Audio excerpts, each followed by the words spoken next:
Fazei-me instrumento de vossa paz. Onde houver ódio, que eu leve o amor. Onde houver ofensa, que eu leve o perdão. Onde houver discórdia, que eu leve a união. Onde houver dúvidas, que eu leve a fé. Onde houver erro, que eu leve a verdade. Onde houver desespero, que eu leve a esperança. Onde houver tristeza, que eu leve a alegria. Onde houver trevas, que eu leve a luz. Ó Mestre, fazei que eu procure mais consolar que ser consolado, compreender que ser compreendido, amar que ser amado, pois é dando que se recebe, é perdoando que se é perdoado, e é morrendo que se vive para a vida eterna. Ó Mestre, fazei que eu procure mais consolar que ser consolado, compreender que ser compreendido, amar que ser amado, pois é dando que se recebe, é perdoando que se é perdoado, e é morrendo que se vive para a vida eterna.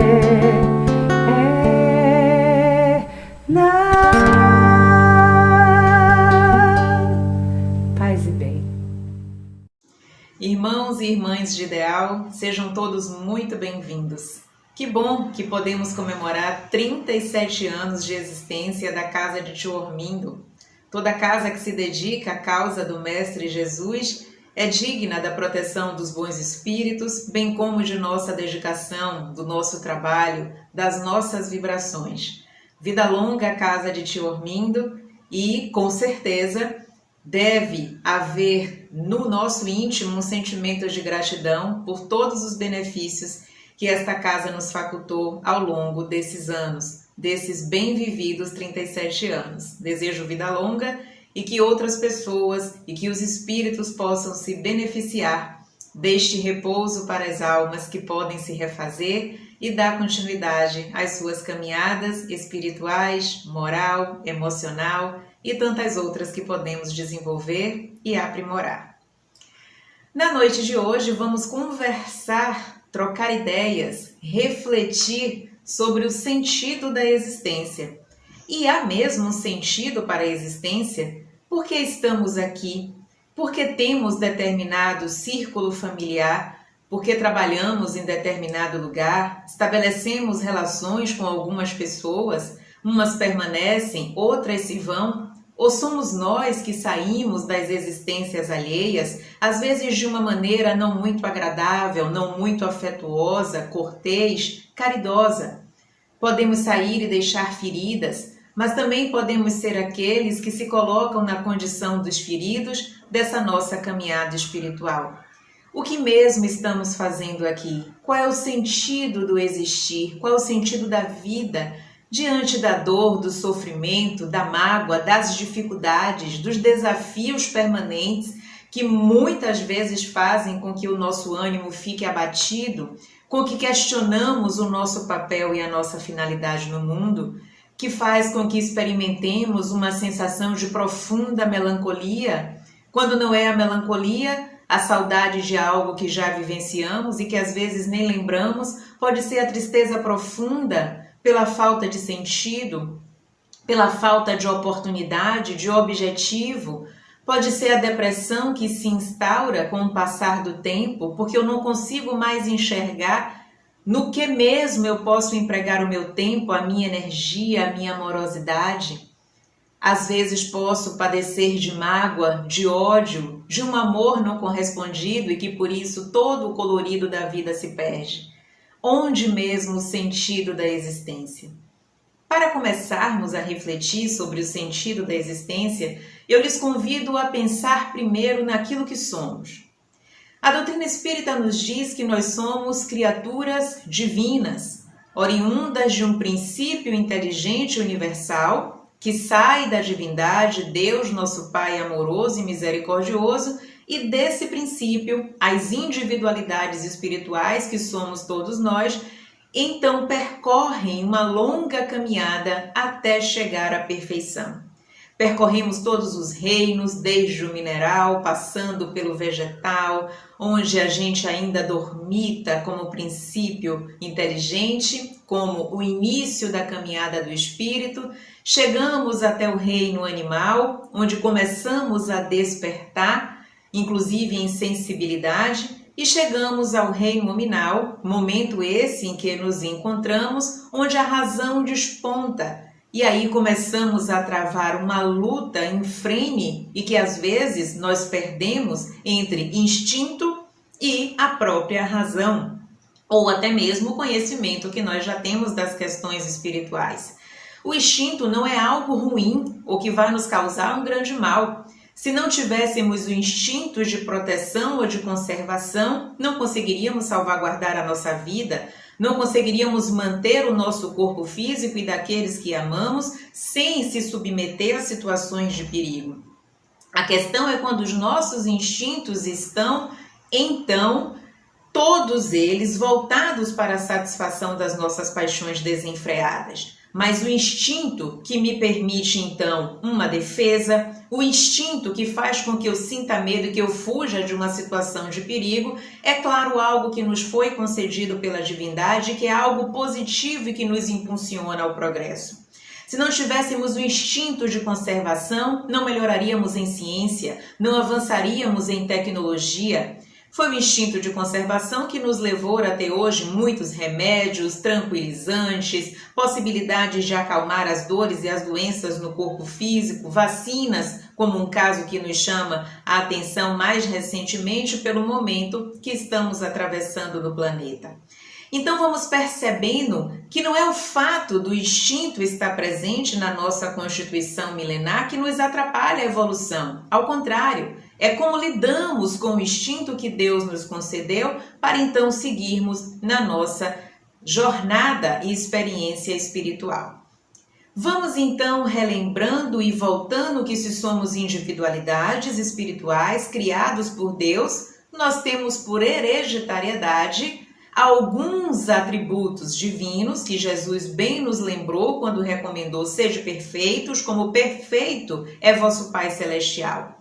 A questão da perfeição não é que sejamos Deus da noite para o dia, e nem podemos sê-lo, porque Deus, na sua condição absoluta, que ainda não conseguimos entender, precisaremos evoluir para tal, nos concedeu atributos como bondade, a piedade, a compaixão, e que esses atributos vão nos aproximando dessa essência, ou desse ser, ou desse o que é Deus, que Kardec nos aponta na primeira questão de O Livro dos Espíritos. Ele não atribui características humanas, ele não pergunta quem é Deus, e sim o que é. O que é no sentido de que está fora da nossa compreensão, no nível evolutivo em que nos encontramos, e não que é algo distante ou que nunca saberemos o que venha a ser Deus.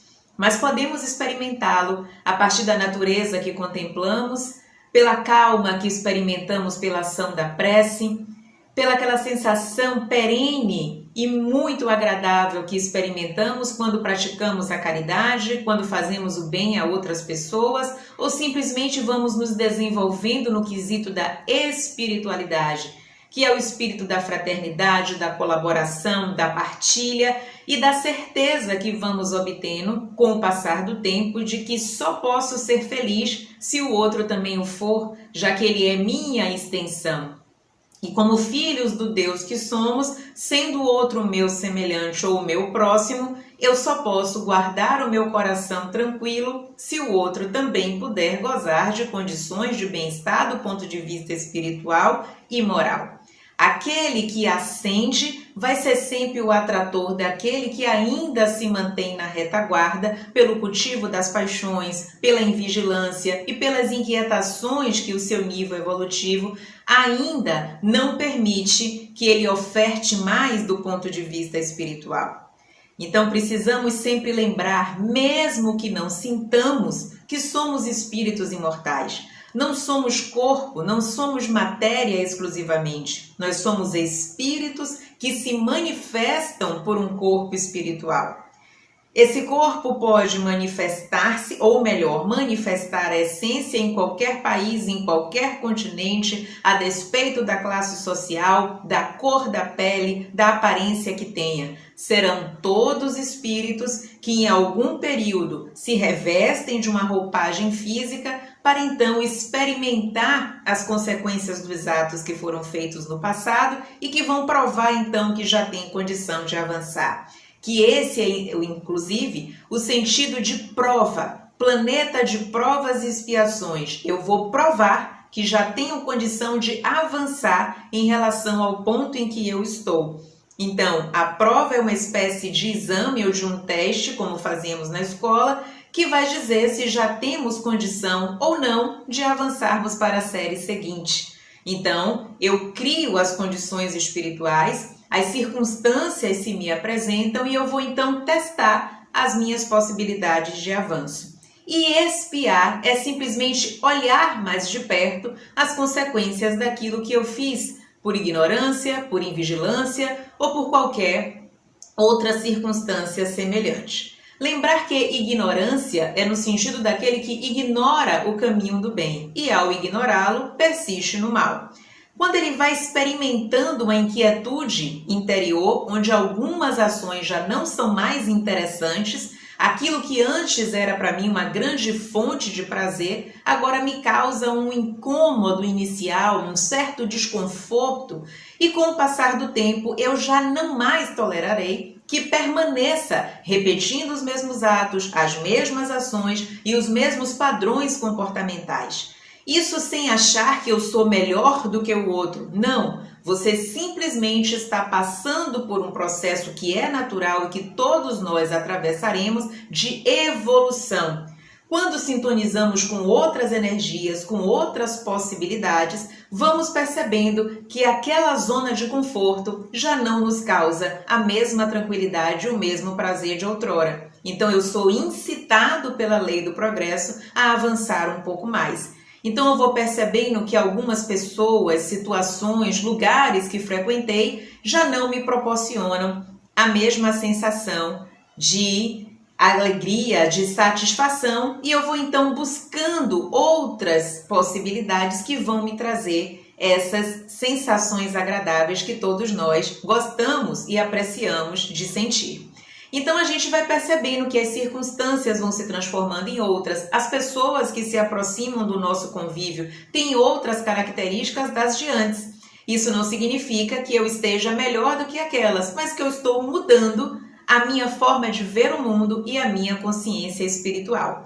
Isso eu falo e aqui acabo repetindo para que a gente não caia na armadilha de achar então que já nos tornamos espíritos puros e que, portanto, a gente já pode se considerar melhor do que o outro. Não, você apenas está mudando o seu padrão vibratório e quanto mais você se aproxima do bem, por uma lei que nos rege de afinidade e sintonia, atrairemos então para nós espíritos compatíveis com o avanço que vamos obtendo a pouco e pouco, sem nos violentarmos e sem julgamentos excessivos. E principalmente criando o hábito, o exercício de não nos compararmos com o outro. O parâmetro de comparação é sempre conosco mesmo. Onde estou, onde cheguei e para onde devo ir.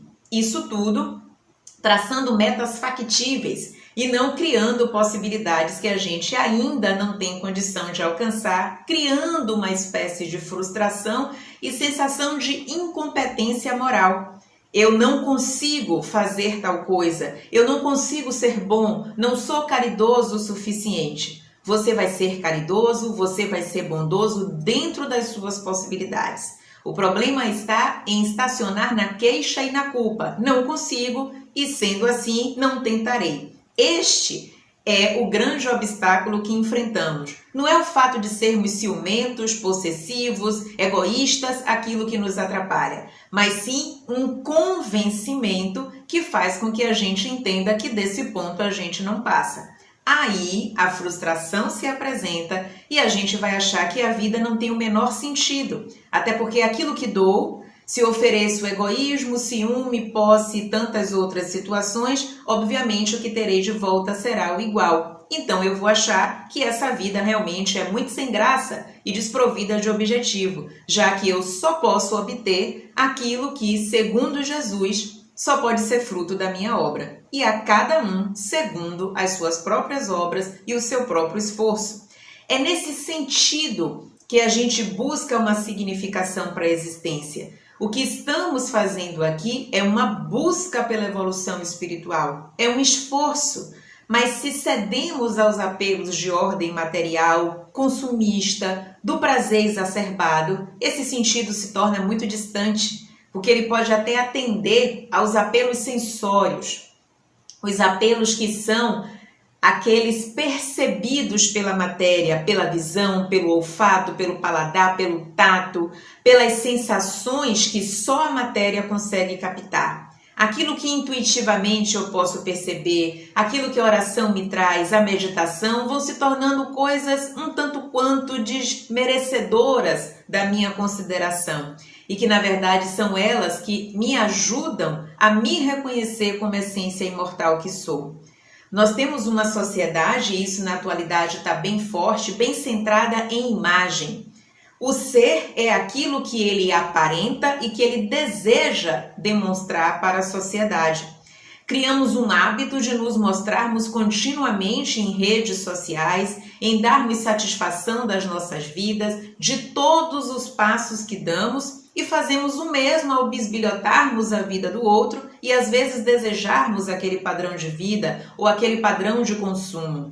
Estamos acostumados a um mundo onde a imagem predomina e esquecemos por completo da essência. Olhamos a roupa, o vestuário, aquilo que o outro come, a casa em que ele vive e passamos a desejar um mundo de ilusão que nem sabemos ao certo se todas aquelas fantasias e alegrias são de fato reais.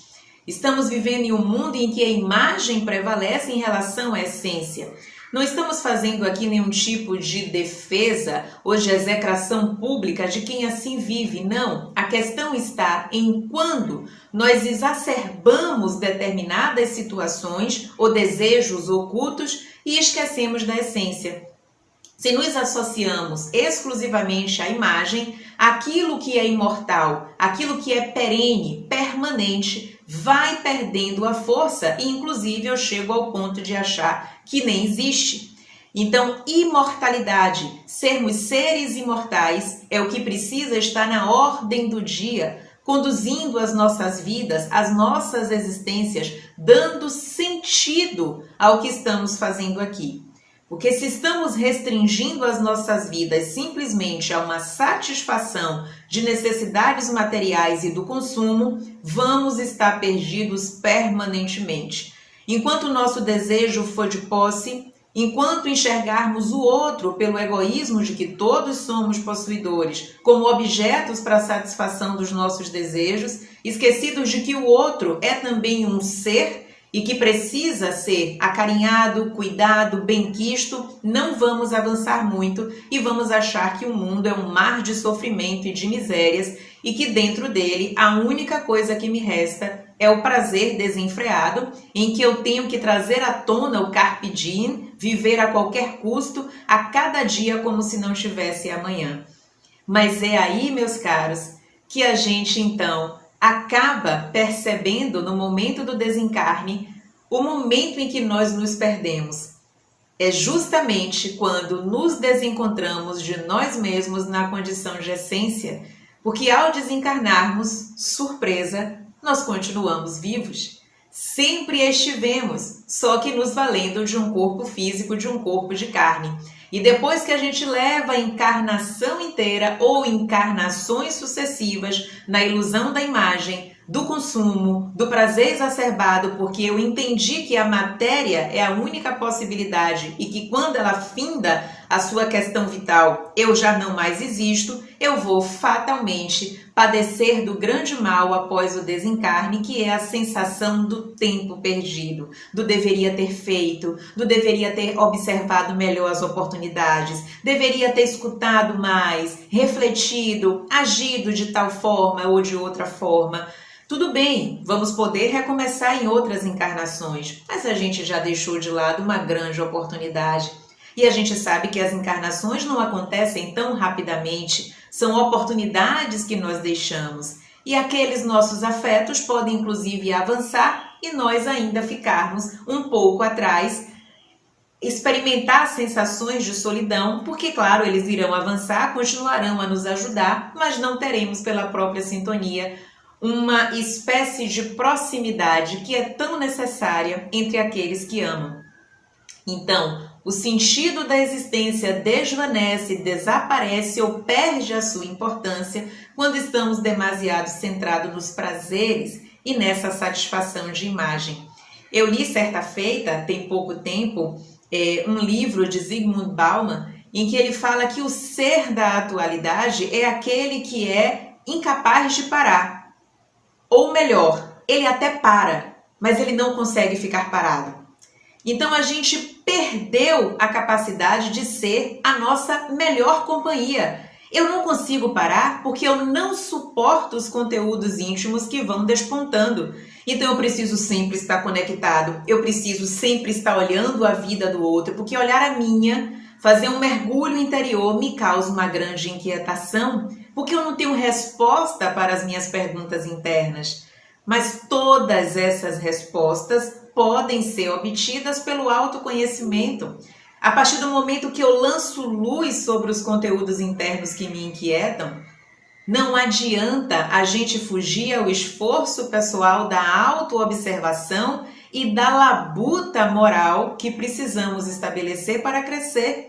Criamos uma fantasia de que a existência é só felicidade. Não! A felicidade só vai ser alcançada se nos esforçarmos por possuí-la.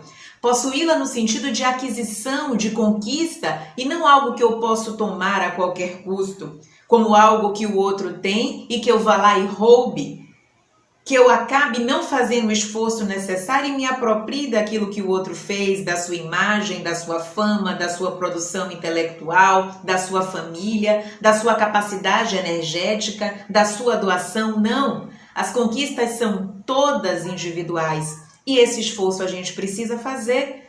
Não adianta criar a ilusão de que felicidade é algo que vai aparecer simplesmente se eu fizer uma oração e rogar a Deus. Não é assim.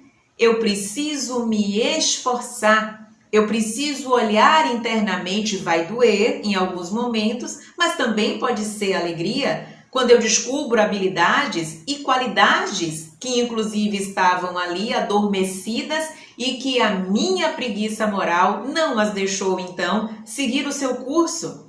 Por que achar que dentro de nós apenas escuridão? Nós somos, pelo nosso próprio nível evolutivo, um grande encontro de luz e sombra. E se não olharmos aquilo que ainda nos inquieta, não conseguiremos ser felizes. Porque então essas máculas morais vão vir à tona o tempo inteiro. O que a gente costuma fazer? Amortecer as nossas mazelas morais por algumas compulsões.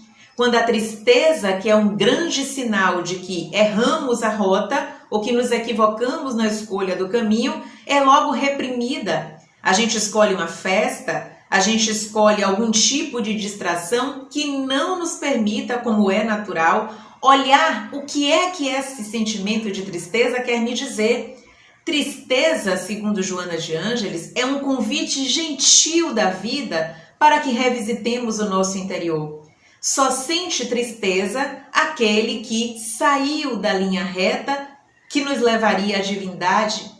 Então, quando a tristeza se instala em nossos corações, quando ela se apodera do nosso cotidiano, é a vida dizendo: volte, observe, olhe o caminho que você escolheu, ele não é o mais adequado. Reconhece-se a árvore pelos frutos. Se eu sinto tristeza e outros sentimentos que me amargam a vida e o meu destino, significa que eu não fiz a melhor escolha. Então eu posso voltar a reexaminar por que eu experimento determinadas situações. O que é que em mim funciona como uma espécie de estímulo a situações não tão agradáveis? E eu vou então identificando. Adotem o hábito da escrita, anotem o seu dia a dia. Não adianta só a gente repetir a questão 919 de O Livro dos Espíritos, quando Santo Agostinho nos recomenda a observação. É preciso fazer, não apenas citar a pergunta ou dizer que ela existe, mas colocá-la em prática. Registre, anote. Não gosto de escrever? Ore e reflita. Observe o seu dia. No final do dia eu estou muito cansado. Relembre pela manhã. Tire um tempo. Nós tiramos todos os dias das nossas vidas um momento para assistir a novela. Por que a gente não pode assistir a novela da nossa própria existência, reescrever os capítulos? Ou se eles já foram escritos, a gente pode fazer algum tipo de alteração para que o final seja de plenitude, seja de perfeição, seja de felicidade. Todos nós temos obrigação de entender e perceber o sentido da existência. Porque estar aqui nesse momento é uma dádiva, é uma concessão da divindade. E a gente não pode lançar mão disso como se fosse qualquer coisa, como se fosse algo que nós não mais queremos e que então pode ser dispensado, que a gente pode jogar fora. A existência é a oportunidade de refazer os nossos destinos na nossa condição evolutiva, muitas vezes mal construídos, mas que a gente sempre anseia pela felicidade. Do mesmo jeito que o girassol se volta para o sol, as criaturas que somos nós, divinas, nos voltamos para o divino, para esse Deus. E quando nessa ânsia pela felicidade, que nada mais é do que a busca pelo Pai misericordioso, nos equivocamos, a dor se instaura. E aí então a gente diz que a vida é madrasta?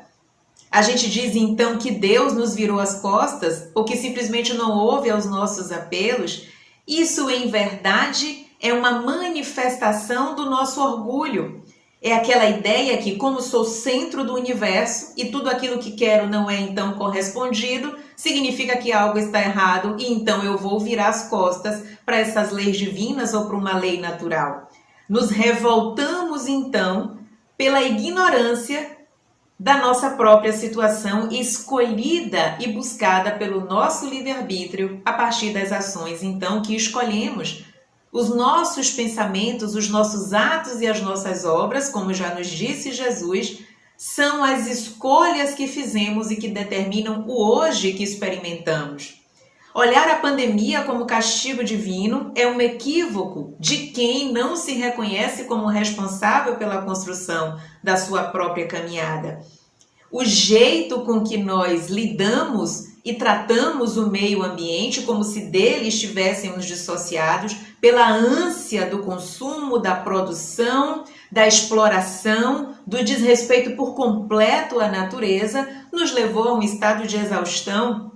A invasão ao habitat dos animais natural, onde os vírus se encontravam, foi invadido pela nossa ânsia, por esse desejo do sempre mais, do não importa, porque eu preciso viver a vida pequena.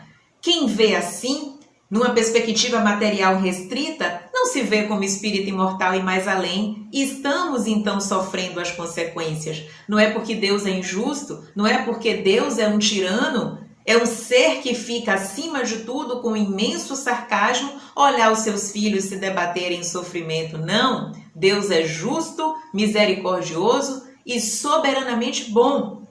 O mal não pode advir daquilo que exclusivamente é o bem. O mal advém da nossa ignorância. E enquanto estivermos alimentando o egoísmo, não vamos sair dessa situação. A pandemia virá, outras poderão aparecer e uma pandemia que nos assola muito mais grave do que essa, que é a pandemia moral. É o adoecimento da alma de não nos compadecermos, de não experimentarmos compaixão, de enxergarmos o outro simplesmente como alguém que existe para satisfazer as minhas necessidades. Aí realmente a vida fica desprovida de sentido, porque eu nem sou merecedor de um amor genuíno, porque se trato o outro desse jeito, o que ele vai ter em relação a mim é medo, ódio, mágoa, ressentimento e extrema rejeição. Não pode ser feliz um ser que tem do outro esse tipo de devolutiva. É feliz aquele que ama pelo prazer de amar. É feliz aquele que faz o bem desinteressadamente. Não é apenas o bem da esmola, da roupa, do dinheiro, todos válidos. Algumas pessoas, ou muitas delas na situação de pobreza, precisam, mas também da caridade indulgente, daquela caridade que não vai fazendo alardeamento e propaganda dos defeitos alheios, mas que procura o que há de bom no outro. A maior caridade que podemos fazer em relação ao nosso próximo é da indulgência, é observar os defeitos, é incentivá-lo à melhoria, mas também não colocá-lo diante da sociedade como alguém não merecedor de afetividade, de oportunidades e de crescimento. Isso é no seio familiar, é no trabalho, é na convivência comunitária, em qualquer lugar, entre os mundos, o material e o espiritual. A indulgência precisa ser a nossa carta de apresentação ao mundo e aos outros orbes, porque nós não estamos isolados nessa grande construção universal que Deus nos concedeu. Estaremos sempre atraídos e sendo atraídos por aquilo que somos. Logo, tudo que tenho mereço e necessito, porque eu sou o atrator do meu destino, sou eu que o construo. Então, se hoje eu entendo que a minha existência é desprovida de alegrias, de emoções salutares, de possibilidades de crescimento, reveja o que você está semeando. É você quem dá sentido à sua existência. E só há um caminho: autoconhecimento e caridade. Fora dela não há salvação. Ou eu passo a entender que o outro é o que dá sentido à minha existência quando eu amo e o cuido e tenho em devolutiva essas mesmas perspectivas que eu ofereço, aí sim eu vou descobrir a real finalidade de estarmos aqui. O sentido do existir é evoluir, é crescer, adquirir valores espirituais saudáveis para então chegar àquele paraíso anteriormente perdido. Não que Deus tenha nos castigado. A ideia do paraíso perdido significa o momento em que abandonamos o comodismo moral e entramos então no grande esforço para crescermos e sermos os espíritos puros e perfeitos que em algum momento da nossa caminhada nós seremos. Essa é a única fatalidade que nos acomete como criaturas divinas: perfeição, plenitude e felicidade. Usamos sempre uma frase, de que a morte é certa. É a única coisa que não é certa. Não pode ser certo aquilo que não existe. Claro que a gente entende que estamos aí falando do corpo físico, mas como essência que somos, morte não é algo certo, porque sempre existiremos. E além de sempre existirmos, existimos com a finalidade de sermos perfeitos e felizes. Esse é o destino que só um pai justo, amoroso e bom poderia nos conceder. Se olhamos a nossa vida sob essa perspectiva de que mesmo que todos os padecimentos que existam às vezes abatam o nosso ânimo, nos entristeçam, nos deprimam, nos transformem em seres antissociais, porque assim decidimos, assim escolhemos, por tudo isso nós teremos um único fim exclusivo, que é felicidade. Vale a pena. Essa expressão valeu a pena é que a pena que eu paguei ou que experimentei valeu pela compensação que terei, que é a felicidade e o retorno ao colo do Pai, dessa existência que nos criou para a perfeição. Nos respeita tanto que não faz com que nós nos sintamos como simples joguetes ou robôs em suas mãos. Nos permite a escolha para que tenhamos o mérito daquilo que vamos obter no futuro. E é tão misericordioso que não nos condena a uma sentença eterna. Ele apenas pelas reencarnações nos diz: compreendo que você não teve condição de oferecer mais. Então ele concede uma nova oportunidade, uma nova vida no corpo, para que você então cresça, evolua, refaça a sua história e então usufrua da felicidade que eu lhe ofertei. Jesus nos disse que aqui não era paraíso. Aliás, ele disse que o reino dele não era deste mundo. E dá para a gente perceber que não é mesmo. Pelo que late pela envergadura espiritual desse nosso irmão maior, governador desse planeta, e que apesar do caos que nós criamos, permanece a zelar por todos nós, com toda amorosidade. Se é ele que está no leme, não temos por que entrar em pânico, nos sentirmos inseguros. Não estamos também dizendo que não temos o direito de entristecer, de sentir medo, de lamentar, de sentir saudade por aqueles que partiram nesse contexto, mas cair no pânico, na histeria, na descrença total é desmerecer aquele que, como comemoramos há pouco na Páscoa, veio comprovar que acima, fora da matéria, existe o Espírito que a tudo sobrevive, como foi o terceiro dia do que a gente chama da ressurreição, mas que para nós é simplesmente a apresentação perispiritual de Jesus a nos dizer: sois deuses, podeis fazer o que fiz e muito mais, ou seja, vós sois imortais, como eu também o sou, e aqui venho comprovar.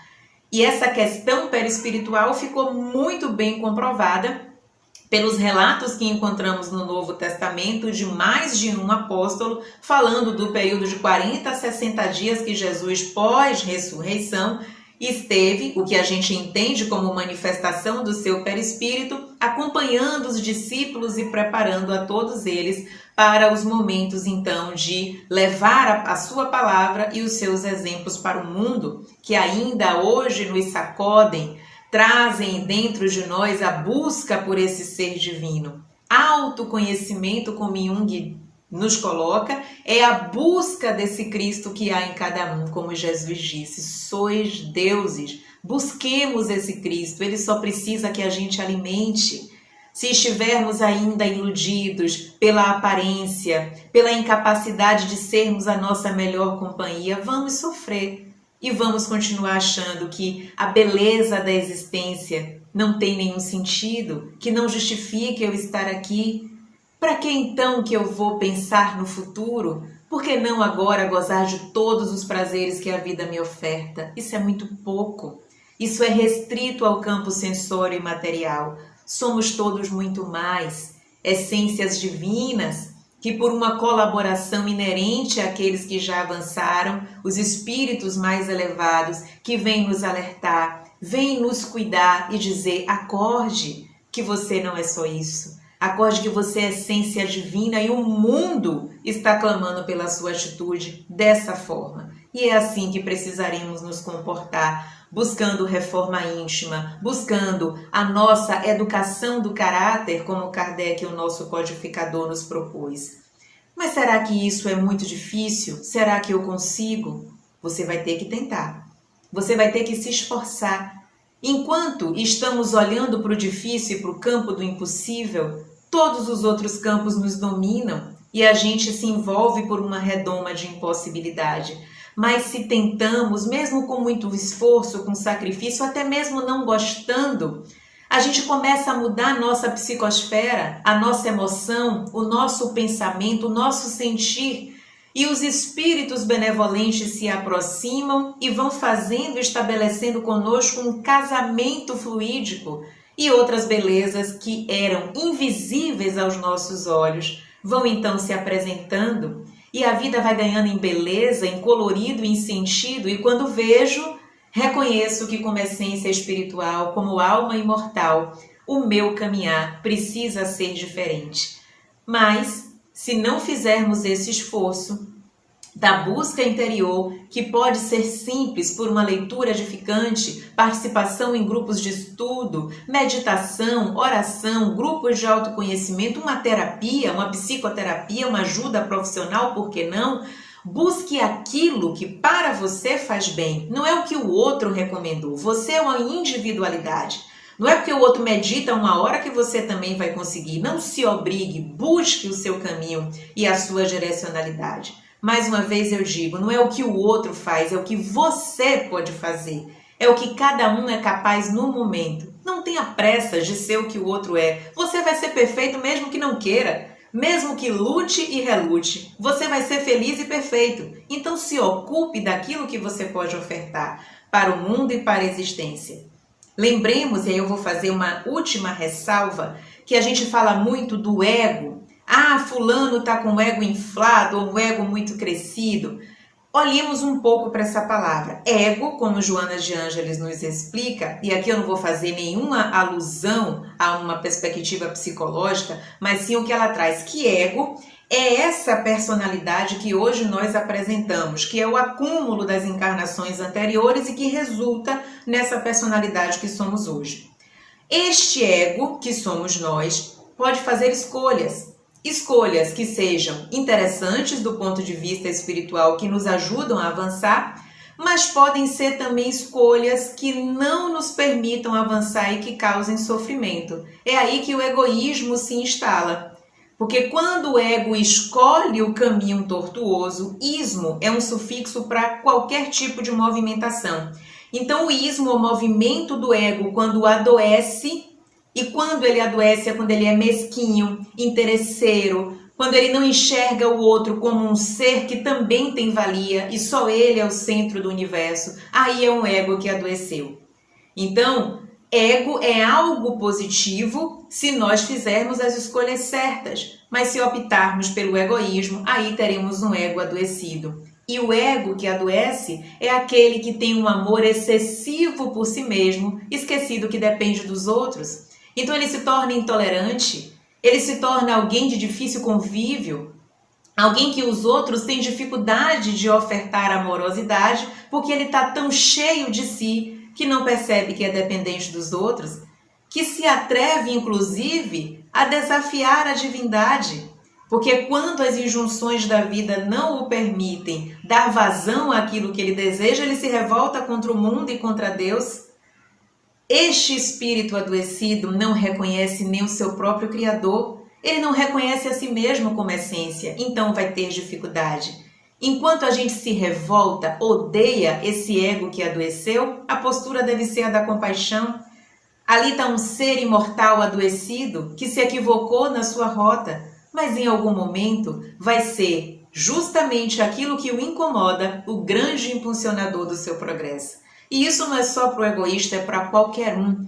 Tudo aquilo que nos impacienta, que hoje nos incomoda, que nos irrita, que causa desconforto, é a grande mola propulsora de nossa evolução. Se vivêssemos sempre muito bem, felizes, harmoniosos, tranquilos, não avançaríamos, porque tudo estava muito bom. Então até o próprio mal que nós causamos pelo nosso livre-arbítrio é o grande aguilhão que nos permite evoluir. Porque o incômodo, a dor e o sofrimento é tão grande que eu busco a solução. E a solução é interna, naquele reino dos céus que Jesus nos recomendou que procurássemos dentro de cada um de nós. Você tem um reino dos céus dentro de você. Tenha força de vontade para buscá-lo, que você irá conseguir. Sempre que nós nos colocamos à disposição dos bons espíritos, eles também se colocam como os dispostos a nos ajudar.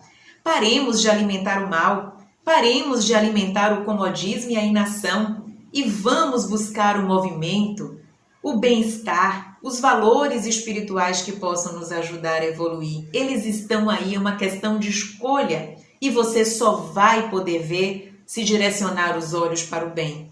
Se continuarmos viciados no mal, só ele preponderará no nosso mundo e aí a gente vai achar que a vida é sem sentido e ela não é. A vida é bela, a vida tem oportunidades de crescimento. Olhai para a natureza, tudo aquilo que não é obra do homem e que aí existe desde tempos imemoriais, foi criado por Deus. Se a obra dele está aí para iluminar o nosso olhar e a nossa condição espiritual, é com essas situações, questões, possibilidades que precisamos sintonizar e nos reconectar.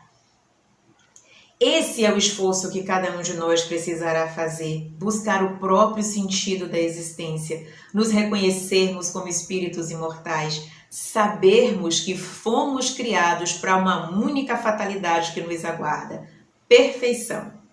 Se nós conseguimos fugir dessa sociedade do espetáculo, que é falsa, que cria uma felicidade que é totalmente criada sobre a areia, não tem firmeza sobre a rocha.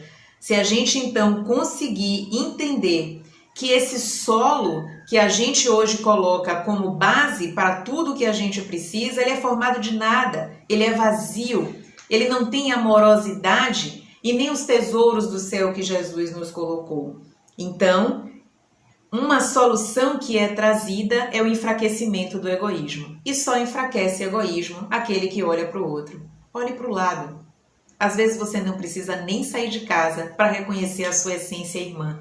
É nela que está a sua salvação. Olhe para você primeiro, reconheça as suas virtudes, identifique as suas imperfeições e vá traçando metas para vencê-las. Mas não ache que só vencendo você pode ajudar o outro. Vá ajudando e lutando com suas imperfeições. Você vai ver uma grande diferença energética, moral e espiritual no seu dia a dia. E a gente vai perceber que egoísmo, que passar por cima dos outros é uma grande perda de tempo, porque tudo isso volta para mim. Então, se eu quero felicidade e bem-estar, e se a minha existência precisa de sentido, o sentido está no outro, porque o outro é minha extensão como obra divina. O sentido da existência, volto a afirmar, é evoluir, é crescer para Deus, ser feliz, pleno e perfeito. É o que lhes desejo, depois desse momento de reflexão, de trocas de ideias. O caminho e a solução está dentro de cada um. Olhe para si, desligue as telas, saia das redes sociais, venha para a vida real. Ela está dentro de você. E Jesus, como sempre, está de braços abertos a lhe esperar como filho pródigo. Muita paz a todos e que nossas existências sejam providas do verdadeiro sentido que é aquele que Jesus anunciou. Ele é caminho, verdade e vida. Muita paz e mais uma vez parabéns à Casa de Tio Armindo. A paz do mundo começa em mim.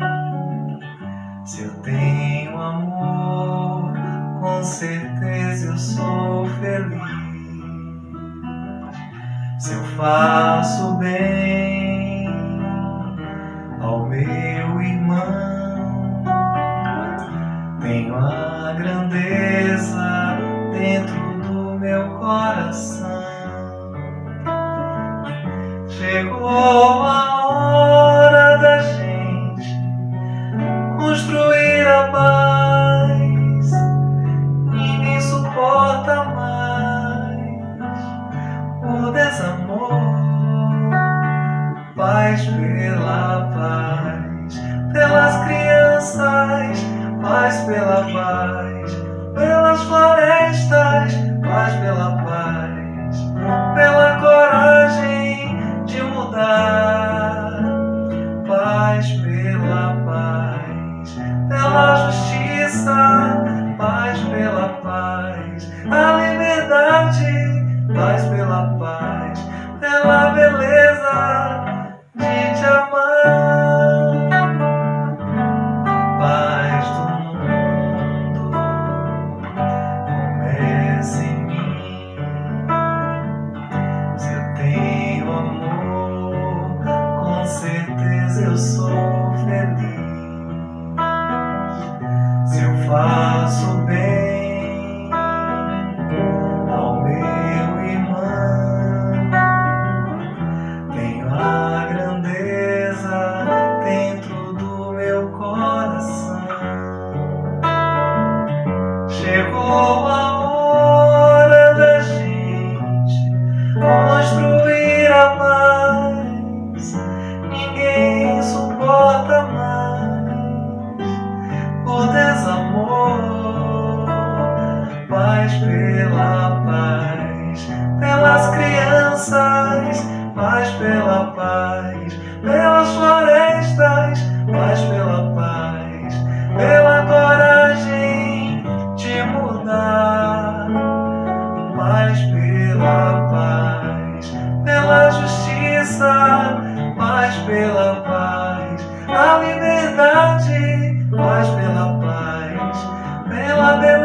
certeza de te amar.